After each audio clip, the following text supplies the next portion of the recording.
전도서 1장 2절에 보시면은 헛되고 헛되며 헛되고 헛되니 모든 것이 헛되도다 라고 말을 하고 있습니다. 이 말은 인생을 실패한 사람의 말이 아니에요. 또한 이 말은 허무주의를 예찬하는 철학자의 말도 아닙니다. 인생을 아주 한번 멋있게 그리고 잘 살고 싶었던 사람 솔로몬의 말입니다. 솔로몬의 삶은 대단했지요. 그는 전무후무한 영화를 누렸던 사람이. 그런 그가 고백을 하고 있습니다. 내가 살아온 인생이 허무했고 피곤한 인생이었다라고. 경제적으로 어렵고 힘들어서 그런 것이 아니었습니다. 그는 왕이었기 때문에 권력과 재력을 모두 가진 사람이었습니다. 그런 그가 말합니다. 사람이 해 아래서 수고하는 모든 수고가 자기에게 무엇이 유익하냐며 삶의 고통을 호소하고 있습니다. 1장 8절에 보시면은 만물의 피곤함을 말로 다 할 수 없나니 눈은 보아도 족함이 없고 귀는 들어도 차지 아니한다. 만족이 없는 피곤한 인생을 토로하고 있습니다. 솔로몬은 잘 살고 싶었어요. 한번 잘 살아보고 싶었어요. 그래서 그는 삶의 의미를 탐구했습니다. 어떻게 살면은 의미 있고 보람 있고 만족한 삶을 살 수 있을지 한 번뿐인 인생을 멋지게 살고 싶었던 거예요. 그래서 잘 살아보기 위해 이것저것들을 시도했습니다. 지혜와 지식을 많게 하는 것에서 인생의 의미를 찾지 못한 솔로몬은 2장 1절에서 이렇게 말합니다. 내가 시험 삼아 너를 즐겁게 하리니 너는 낙을 누리라 하였으나 본즉 이것도 헛되도다 라고 말했어요. 인생을 즐겁게 낙을 누리며 살면은, 다시 말해서 엔조이하면서 살면은 인생이 의미 있고 보람 있는 줄 알았다는 거예요. 그런데 그것도 허사더라. 세 번째로 시도한 게 그게 술입니다. 술로 즐겁게 하며 삶의 낙을 누리라고 마음을 먹었어요. 2장 3절에 보시면은 술로 내 육신을 즐겁게 할까라고 했어요. 술이 즐거움을 주리라고 기대하고 술을 마음껏 마셨다는 거예요. 그러나 그것에도 즐거움이 없었어요. 만족이 없었어요. 속만 쓰리고 몸과 마음만 상할 뿐이었습니다. 그리고 또 그가 시도한 게 뭐였냐면은 소유에 집중을 한 거예요. 많이 가지면, 많이 소유하게 되면은. 그래서 2장 4절로 7절의 말씀을 보시면은 나의 사업을 크게 하였노라. 내가 나를 위하여 집을 짓고가 아니고 집들을 짓고 많은 집을 소유했어요. 그리고 포도원을 일구며, 한마디로 말해서 부동산을 많이 늘렸다는 거예요. 소와 양떼를 많이 소유했다는 거예요. 왕들의 보물과 여러 지방의 보배를 자신을 위하여 쌓았다. 금은 보석으로 막 긁어 모았던 거예요. 이것이 잘 사는 것인 줄 알았던 거예요. 하지만 아무것도 없었다. 잠깐의 성취감, 만족감, 잠깐의 성취감이 있을 줄은 금방 사라졌다. 이것을 깨달은 후에 그는 이렇게 말합니다. 전도서 5장 10절에 보시면은 은을 사랑하는 자는 은으로 만족하지 못하고 풍요를 사랑하는 자는 소득으로 만족하지 아니하나니 이것도 헛되도다 라며 탄식을 하고 있습니다.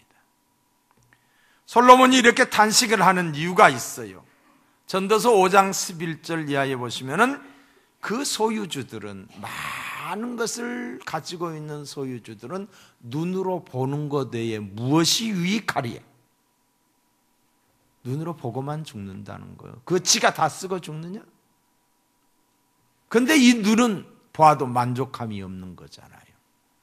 노동자는 먹는 것이 많든지 적든지 잠을 달게 자거니와 잠을 달게 잔다 이 말이에요. 부자는 그 부여함 때문에 자지 못하는, 있는 것 때문에 더 근심이 많다는 거예요. 자, 그래도 거기에서 찾지 못한 그는 여인들에게서 찾기를 원했어요. 여인들. 2장 8절에 보시면은 노래하는 남녀들과 인생들이 기뻐하는 처첩들을 많이 두었노라. 어쩌면 솔로몬은 당시에 전속예술단이 있었던 것 같아요. 남녀 뿐만 아니라 후궁과 첩들을 많이 두었어요. 그런데 그것에도 만족이 없었다. 여러분, 솔로몬의 후궁과 첩이 몇이에요? 1000명이었어요. 1000명. 1000명. 1000명의 여인과 살았던 솔로몬의 말을 한번 들어보실래요? 전도서 7장 25절로 26절에 보시면은 마음은 올무와 그물 같고 손은 포승 같은 여인은 사망보다 더 쓰다는 사실을 내가 알아내었도다. 이 말을 공동번역 성경에서는 어떻게 해석을 했냐면은 여자란 죽음보다 신물나는 것임을 내가 깨달았다. 여자는 새 잡는 그물이다. 그의 마음은 올감이요 그의 팔은 사슬이다. 하나님께 좋게 보이는 사람은 거기에서 벗어날 수 있으면 죄인은 잡히고 만다. 그것에 만족이 없었던 거예요. 그리고 다시 시도한 게 뭐냐면 내 마음이 원하는 대로, 마음이 이끌리는 대로. 전도서 2장 10절에 보시면은 원하는 것은 것을 나는 다 얻었다. 누리고 싶은 낙은 무엇이든지 삼가지 않았다. 솔로몬은 자신이 하고 싶은 것을 다 했다는 거예요. 우리는 그럴 수 없잖아요. 왜? 솔로몬은 권력이 있었고 솔로몬은 돈이 있었기 때문에 지가 하고 싶은 것 다 했던 거예요. 가능했어요. 2장 11절에 보시면은 그 후에 내가 생각해 본즉 내 손으로 한 모든 일과 내가 수고한 모든 것이 다 헛되어 바람을 잡는 것이며 해 아래서 무익한 것이로다 라고 말을 하고 있습니다. 원하는 것을 찾지 못한 솔로몬이 어떠했어요? 우울해졌어요. 삶이 싫어졌어요. 해 아래서 하는 일이 의미가 없고 모든 것이 바람을 잡으려는 수고처럼 헛되게 느껴졌습니다. 자신이 노력해서 얻은 일에 실망이 되었던 거죠. 낙심이 되었던 거예요. 깊은 우울의 강에 빠지면 미래의 희망도 함께 수몰이 됩니다. 해 아래서 수고한 모든 수고에 대하여 의미를 찾지 못한 솔로몬은 크게 실망을 했어요. 희망이 사라진 거예요. 이런 솔로몬에게 하나님이 찾아오셨습니다. 하나님이 그에게 깨달음을 주셨습니다. 노잣나무 아래 앉아있는 엘리야를 찾아가듯이 하나님은 솔로몬을 찾아오셔서 깨달음을 주셨어요. 그 깨달음이 뭐냐? 2장 24절에 있는 말씀, 사람이 먹고 마시며 수고하는 가운데서 심령으로 낙을 누리게 하는 것보다 나은 것이 없나니 내가 이것도 본즉 하나님의 손에서 나는 것이로다. 솔로몬이 깨달은 것이 이런 것입니다. 먹고 마시고 자기의 일을 하는 가운데 심령으로 낙을 누리는 것보다 나은 삶이 없다. 솔로몬이 여러 과정을 거쳐서 깨달은 삶은 뜻밖에도 여러 과정에서 깨닫지 못했던 것을 이제야 비로소 깨닫게 되는데, 그 깨달은 것이 뜻밖에도 먹고 마시는 것보다 나은 것이 없다는 거예요.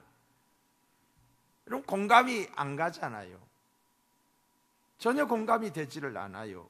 겨우 이것을 찾으려고 그렇게 요란을 떨었던가 실망이 됩니다. 먹고 마시는 것의 의미를 깨닫기까지는 실망할 수밖에 없어요. 솔로몬이 이것을 깨닫기 전에도 살아있었고 먹고 그는 마셨습니다. 이 진리를 깨닫기 전에도 그는 먹고 마셨어요. 그러나 그것이 그를 감동시키지 못했어요. 살아있다고 하는 그 자체가 감동시키지 못했어요. 그때 그는 감격하며 살지 못했고 도리어 어때서? 허무했어요. 내가 왜 살아야 되나? 허무했어요. 그가 살아있는 것에 감격한 것은 먹고 마시는 것의 의미를 깨달은 후에, 먹고 마시는 것의 의미, 솔로몬의 삶에 감격한 것은 먹고 마시는 것의 진정한 의미를 깨달았기 때문에, 그렇다면 이 솔로몬이 말한 먹고 마시는 것의 진정한 의미가 무엇인가?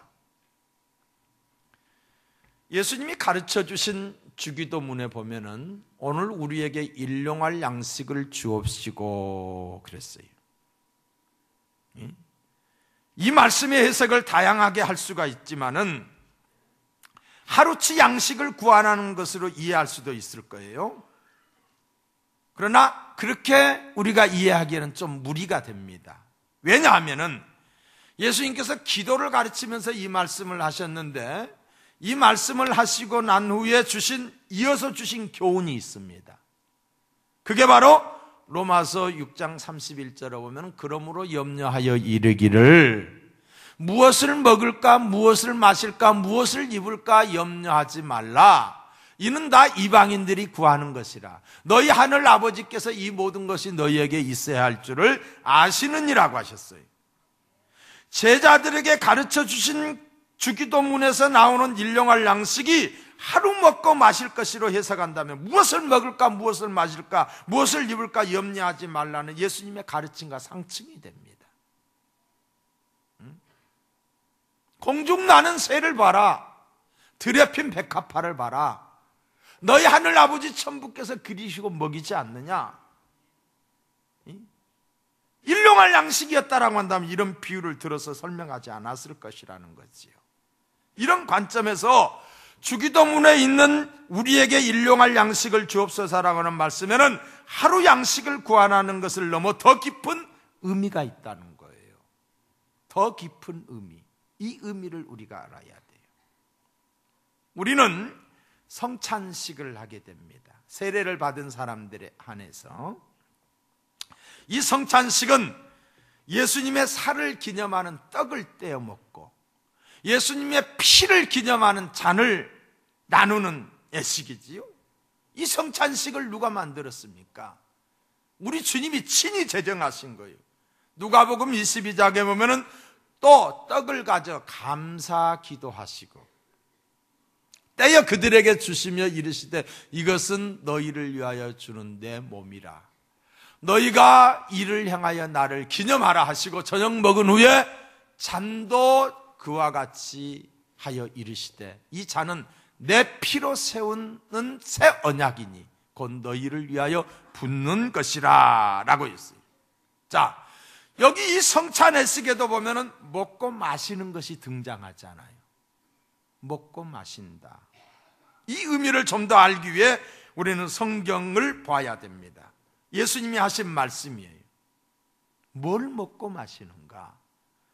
요한복음 6장 35절에 보면은 나는 생명의 떡이니, 예수님이 생명의 떡이 내게 오는 자는 결코 줄이지 아니할 터요 나를 믿는 자는 영원히 목마르지 아니하리라. 또 요한복음 6장 47절로 51절에 보면 믿는 자는 영생을 가졌나니 내가 곧 생명의 떡이라. 예수님이 하신 말씀이에요.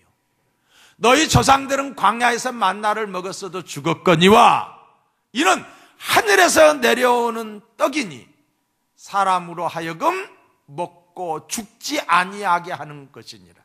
나는 하늘에서 내려온 살아있는 떡이니 사람이 이 떡을 먹으면 영생하리라.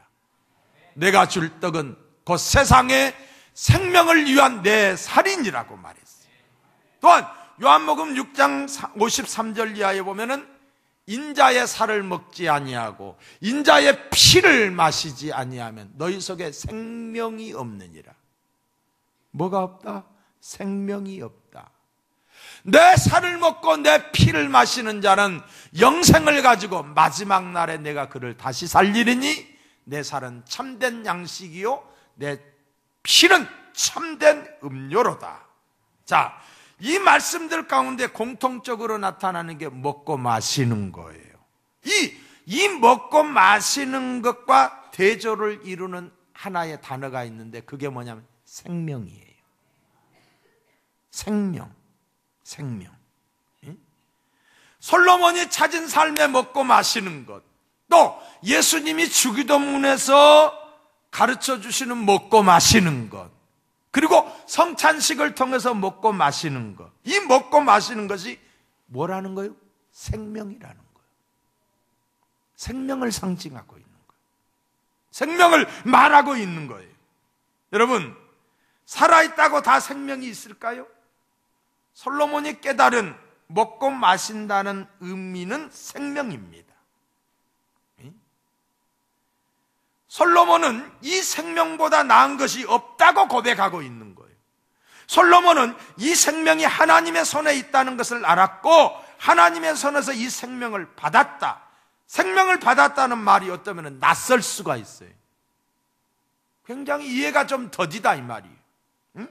이미 살고 있는데 무슨 생명을 또 받았다는 말인가? 이해가 쉽지 않습니다. 그러나 성경이 말하는 생명은 다릅니다. 성경이 어떤 생명을 말하고 있느냐? 요한복음 5장 12절에 보시면 아들이 있는 자에게는 생명이 있고 하나님의 아들이 없는 자에게는 생명이 없느니라고 했어요. 둘 다 살아있지만 한쪽은 생명이 없어요. 살아서 걸어다니는데 한쪽은 생명이 없고 한쪽은 생명이 있다는 거예요. 숨을 쉬고 있지만은 생명이 없다. 이 말은 뭐예요? 영이 죽었다는 거예요. 영적으로, 영적 생명이 죽었다는 거예요. 예수가 없는 사람은 죽은 사람이라는 거예요. 사람에게는 육체의 목숨과 영혼의 생명이 있습니다. 그런데 사람이 죄를 지음으로 생명을 상실해, 영이 죽어버린 거예요. 하나님은 아담에게 선악을 알게 하는 동산 중앙에 있는 나무의 실과를 먹지 말라고 명하셨습니다. 먹는 날에는 정령 죽으리라고, 반드시 죽으리라고 엄중 경고를 했지만은 아담과 하와는 선악과를 따먹었습니다.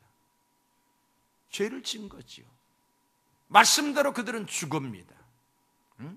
죄의 싹은 사망이라.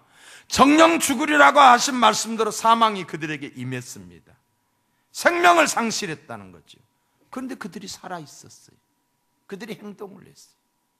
어떤 생명이 죽었습니까? 영이 죽은 거예요. 그런데 육체는 활동하고 있었던 거죠. 목숨은 살아있었지만 영적 생명은 죽었다는 거예요. 생명을 상실한 채로 살아있는 사람들이 불신자들이에요. 생명을 상실한 사람은 저주 속에 임합니다. 아담의 후손들은 생명을 상실한 채로 저주 속에 살고 있는 거예요. 생명을 상실한 사람들을 하나님이 불쌍히 여기시고 생명을 주기로 작정하셨습니다. 그 생명이신 예수님을 이 땅에 보내신 거예요. 생명이신 예수. 요한복음 1장 4절에 보시면은 그 안에, 예수 안에 생명이 있었으니 이 생명은 사람들의 빛이라. 요한복음 14장 6절 예수님이 말씀합니다. 내가 곧 길이요 생명이니 나로 말미암지 않고서는 아버지께로 올 자가 없느니라. 이 땅에 오신 예수님의 명함에는 뭐라고 써졌어요? 나는 생명이다. 나는 생명이다. 나는 길이다. 나는 진리다. 생명이라고 예수님의 명함은 확실하게 말해주고 있습니다. 예수님이 말씀하셨어요. 요한복음 10장 10절에 보시면은 내가 온 것은 생명을 얻게 하고 더 풍성하게 얻게 하는 것이라. 자신이 이 땅에 오신 목적을 이야기하고 있어요. 또한 요한복음 5장 12절에 보시면 아들이 있는 자에게는, 예수를 믿는 자에게는 생명이 있고 하나님의 아들이 없는 자에게는 생명이 없느니라. 하나님은 예수를 믿는 자에게 생명을 주십니다. 하나님이 세상을 이처럼 사랑하사 독생자를 주셨으니 이는 저를 믿는 자마다 멸망하지 않고 영생을 얻게 하려 하시면, 하나님이 우리에게 주신 생명은 시간적으로 영원합니다. 영생하리라. 이 생명은 죽음을 넘어 천국까지 영원히 이어질 거예요. 예수님께서 요한복음 11장에 보면은 나는 부활이요 생명이니 나를 믿는 자는 죽어도 살겠고 무릇 살아서 믿는 자는 영원히 죽지 아니하리라. 죽음을 넘어 천국까지 영원히 이어진다는 거예요. 또한 요한복음 5장 24절에 보시면은 내가 진실로 진실로 너희에게 이르노니 내 말을 듣고 나 보내신 이를 믿는 자는 영생을 얻었고 심판에 이르지 아니하나니 사망에서 생명으로 옮겼느니라. 성경은 우리가 영생을 얻었고 라고 하는 과거형 동사를 사용하고 있습니다. 과거형 동사. 우리에게 이미 영생이 시작되었음을 뜻하는 것이죠. 여러분, 예수를 나의 구주로 믿으시면 아멘. 예수를 나의 구주로 믿으시면 아멘. 그렇다고 한다면 저와 여러분의 영생이 시작되었음을 믿으시면 아멘, 아멘. 예수를 믿는 사람들 중에 예수를 믿기 전에도 여전히 살아있었다고 생각하기 때문에 생명에 대한 중요성과 필요성을 느끼지 못하는 사람들이 있어요. 여전히 나는 살아있었다. 아니 내가 살아있는데 뭐가 또 살아나냐, 이렇게 생각하기 때문에 감동이 없는 거예요. 이 숨쉬는 것과 영적 생명을 동일시한 결과입니다. 여러분, 코로 숨을 쉬고 심장이 뛴다, 다 생명이 있는 것으로 생각하는 거예요. 이렇게 생각하면은 아들이 있는 자에게는 생명이 있고 아들이 없는 자에게는 생명이 없다는 말씀을 도무지 이해할 수가 없는 거예요. 성경은 예수 믿기 전 우리에게 생명이 없었다라고 말합니다. 죽어 있었다라고 분명하게 가르쳐주고 있습니다. 생명을 받은 삶은 질적으로 새롭습니다. 예수를 믿는 우리는 예수 믿기 이전의 삶과 질적으로 다른 삶을 살고 있어요. 겉으로 보기에는 같은 삶이지만 다릅니다. 삶의 모양은 같으나 질이 다르지요. 이전의 삶은 생명 없이 살던 삶이고 이 목숨만을 위해서 살던 삶이고, 지금의 삶은 영적인 생명을 가지고 사는 삶이에요. 이전의 삶은 하나님과 분리되어 하나님이 없던 삶이지만은 지금의 삶은 하나님과 함께 하나님과 연합해서 사는 삶이에요. 이 사실을 믿으시면 아멘. 솔로몬이 이것을 깨닫고 사람이 먹고 마시는 것보다 나은 것이 없다고 그랬어요. 생명 없이 살던 그가 생명의 존재를 깨닫고 흥분해서 하는 말이에요.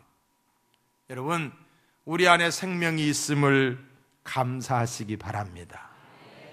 영적 생명이 내게 있음을 감사하시기 바랍니다.